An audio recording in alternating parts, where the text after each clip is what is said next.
जय श्री राम।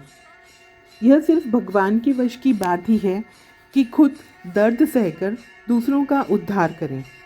प्रभु श्री राम ने अपने जीवन काल में कईयों को श्राप मुक्त कराया, इसीलिए उनका चरित्र महान कहा जाता है।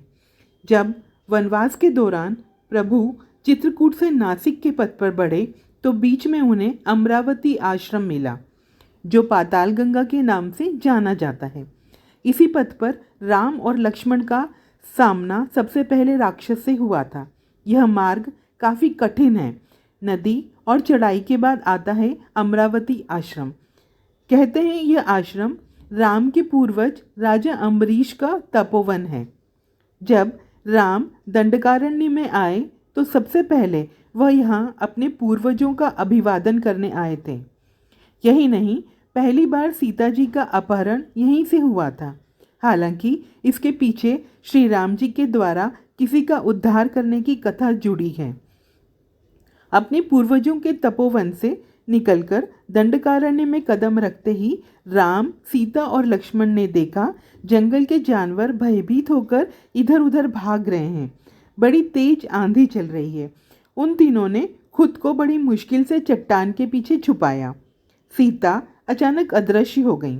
राम और लक्ष्मण को सिर्फ सीता जी की चीखें सुनाई दे रही थी।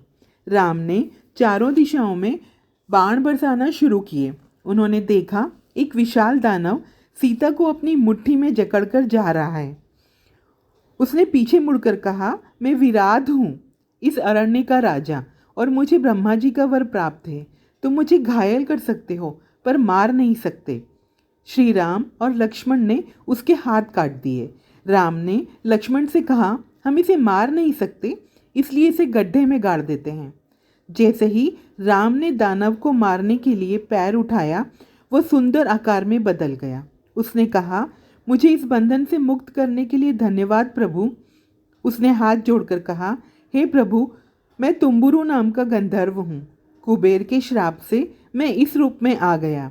उन्होंने कहा था, जब भगवान विष्णु राम के अवतार में आएंगे और मुझे मारने का प्रयास करेंगे, तब मुझे इस श्राप से मुक्ति मिल जाएगी।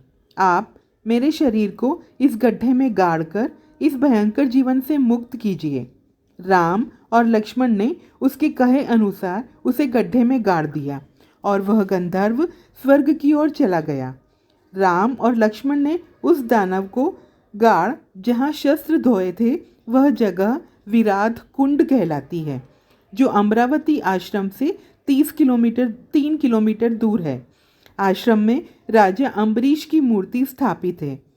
राम वन गमन पथ यात्रा में आज यहीं विराम। मैं ऋतु मिश्र कल आपके साथ चलूंगी फिर अगले पड़ाव पर। जय श्री राम।